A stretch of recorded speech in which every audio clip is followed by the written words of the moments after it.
ரஹ்மான் ரஹீம். புகாரி என்னும் நூலிலிருந்து மழை வேண்டுதல் பற்றிய இன்றைய தொகுப்பு. ஜிம்மா உரை நிகழ்த்தும் போது கிபிலாவை நோக்காமல் மழை வேண்டி பிரார்த்தித்தல். இதை பற்றி அனஸ் இப்னு மாலிக் அவர்கள் ரலியல்லாஹு தஆலா அன்ஹு அவர்கள் அறிவித்தார்கள்.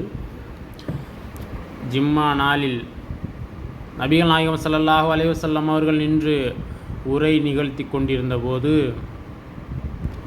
தாருல் ஹலா எனும் வாசல் வழியாக ஒருவர் வந்தார்.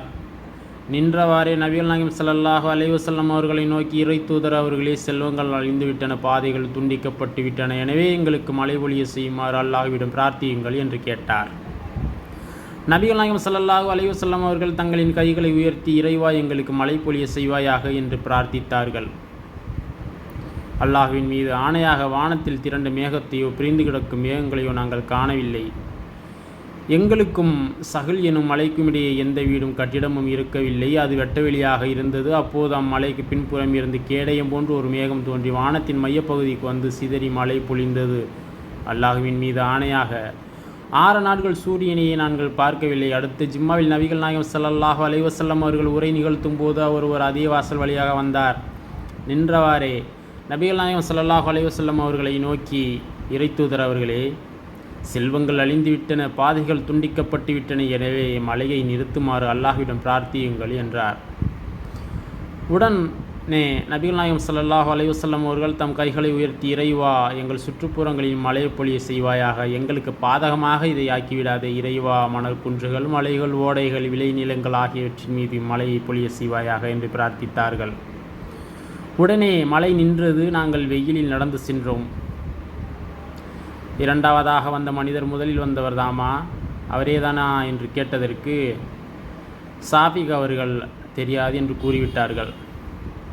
மேலும் மேடை மீது நின்று மழை வேண்டி பிரார்த்தித்தல். மேடை மீது நின்று மழை வேண்டி பிரார்த்தித்தல். இதை பற்றி அனஸ் இப்னு ரலியல்லாஹு தஆலா அன்ஹு அவர்கள் அறிவிக்கிறார்கள். நபிகள் நாயகம் ஸல்லல்லாஹு அலைஹி வஸல்லம் அவர்கள் ஜிம்மா நாளில் உரை நிகழ்த்தி கொண்டிருக்கும் போது ஒருவர் வந்தார். இறை தூதர் ஸல்லல்லாஹு அலைஹி வஸல்லம் அவர்களே, மழை பெய்து விட்டது, எங்களுக்கு மழை பொழிய செய்யுமாறு அல்லாஹ்விடம் பிரார்த்தியுங்கள் என்று கூறினார்கள். அவர்கள் துவா செய்ததும் மழை பொழிந்தது. எங்களால் எங்கள் இல்லங்களுக்கு செல்ல இயலவில்லை. அடுத்து ஜிம்மா வரை மழை நீடித்தது. அப்போது அந்த மனிதரோ இன்னொரு மனிதரோ எழுந்து, இறை தூதர் அவர்களே, இம்மலையை எங்களை விட்டும் வேறு பகுதிக்கு திருப்பிவிடுமாறு அல்லாஹ்விடம் பிரார்த்தியுங்கள் என்று கேட்டார்கள். அப்போது நபிகள் நாயகம் ஸல்லல்லாஹு அலைஹி வஸல்லம் அவர்கள், இறைவா, எங்கள் சுற்றுப்புறங்களின் அம்மலையை பொழிய செய்வாயாக, எங்களுக்கு எதிரானதாக இம்மலையை ஆக்கிவிடாதே என்று பிரார்த்தித்தார்கள். உடனே மேகம் வலப்புறமும் இடப்புறமுமாக பிரிந்து சென்றது. வேறு பகுதிகளில் மழை பொழிந்தது. அப்பொழுது மதினாவில் மழை பொழிந்தது. மொழி நின்றுவிட்டது. அல்ஹம்துலில்லாஹ், அல்ஹம்துலில்லாஹ், அல்ஹம்துலில்லாஹ்.